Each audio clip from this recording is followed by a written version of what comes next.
What if the peaceful town of MORIOH fell to a horrifying plague? Not just any plague, but one that twisted and rotted its citizens from the inside out, turning them into grotesque, decaying monsters. And what if our hero Josuke Higashikata had to face this nightmare before he ever awakened his stand, Crazy Diamond?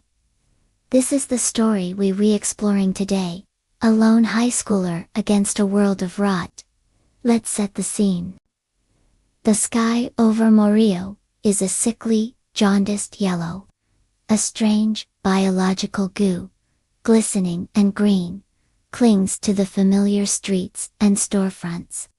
The air, usually filled with the sounds of daily life, is now thick with unnatural gurgling and distant, echoing screams. Abandoned cars block the roads, their doors flung open in a hurry. This isn't the MORIOH we know. This is a town in its death throes. And through this chaos runs a young man with a heart of gold and a very distinctive hairstyle. It's Josuke Higashikata, but not as we know him. He's younger, more desperate, and crucially, without his stand. His only weapon is a simple aluminum baseball bat clutched tightly in his hands. His iconic pompadour, usually styled to perfection, is slightly disheveled as he sprints, his breath coming in ragged gasps. He's not fighting for justice, or chasing a serial killer. He's racing against time, trying to reach someone he cares about. Around him, the citizens of MORIOH shuffle and lurch. But these aren't mindless zombies. They are his neighbors, his classmates, the people he saw every day. Now, their bodies are horribly mutated. Skin sloughs off in wet chunks, limbs are twisted at impossible angles, and their eyes are milky white, void of recognition. They are living, breathing decay. Josuke has to weave through them, dodging their grasping hands and clumsy lunges. He doesn't want to fight them. He knows who they were. But he has no choice. One of them, a man who once ran the corner store, stumbles directly into his path, a grotesque grin splitting his decaying face. Josuke's heart pounds. He knows what he has to do. He swings the bat. The crack of metal against bone is sickeningly loud. There's no Crazy Diamond to fix this. No healing touch to restore what's broken. Every hit is permanent. Every blow is a final, brutal act. He shoves the fallen figure aside, not daring to look back, and continues his desperate run. The weight of each action settles on his shoulders, heavier than any physical burden. He turns a corner and sees his destination, a familiar two-story house. The front door is ajar. Hope, fragile and fleeting, flickers in his chest. Maybe he's not too late. He calls out a name, let's say, Koichi. His voice cracks with fear and exhaustion. Koichi, are you in there? Silence is the only reply. A heavy, dreadful silence that feels more terrifying than the screams outside.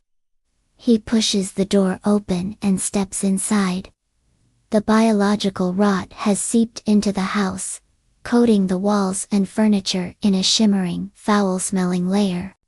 He follows a trail of it up the stairs, his footsteps unnervingly loud on the creaking wood. Each step is a prayer and a curse. Please be okay. Please don't be like them. He reaches the bedroom at the end of the hall. The door is slightly open. Pushing it wider, he sees him. Koichi is huddled in the corner, his small frame trembling. Josuke's relief is so intense, it almost brings him to his knees. Koichi, man, I was so worried. He takes a step forward, a smile starting to form on his face. But then Koichi turns his head. One side of his face is still the friend Josuke knows, the other is a mess of peeling skin, milky eyes, and the same sickly green corruption that coats the town. Koichi opens his mouth to speak, but only a wet, gurgling sound comes out. He's too far gone. The infection has taken hold, and it's irreversible. The realization hits Josuke like a physical blow. He stumbles back, his bat slipping from his numb fingers and clattering to the floor. Tears well up in his eyes, blurring the horrific image of his friend. This was pointless. His desperate race through the decaying town, the terrible things he had to do. It was all for nothing. He was too late. Koichi lurches to his feet, his body moving with the same jerky, unnatural motion as the infected outside. He takes a stumbling step towards Josuke, one arm outstretched, not in friendship, but in mindless hunger. The gurgling sound from his throat becomes more aggressive, more guttural. Josuke's mind is a whirlwind of grief, horror, and despair.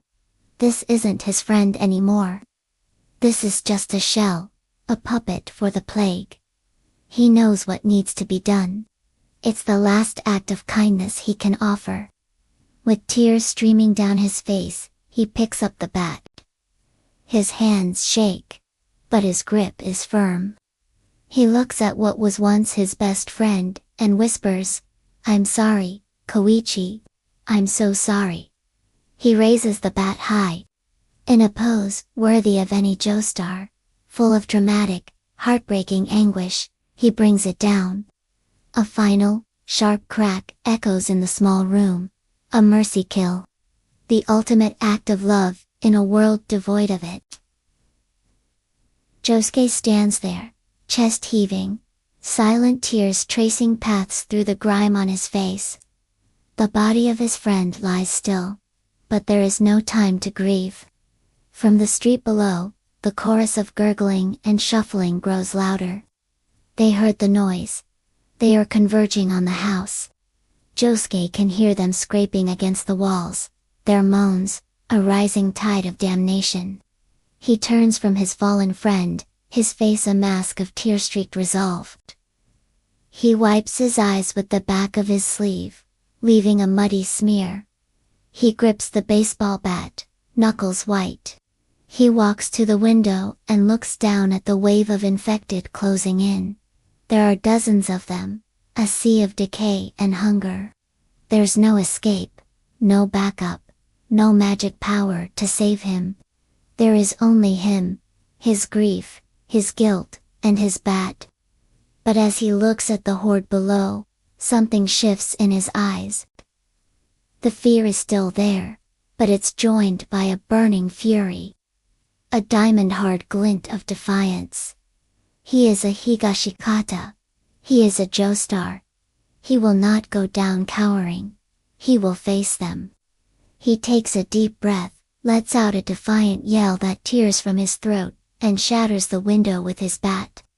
He stands framed in the jagged opening, a solitary hero against an apocalyptic tide, ready to make his last stand in the dying heart of MORIOH.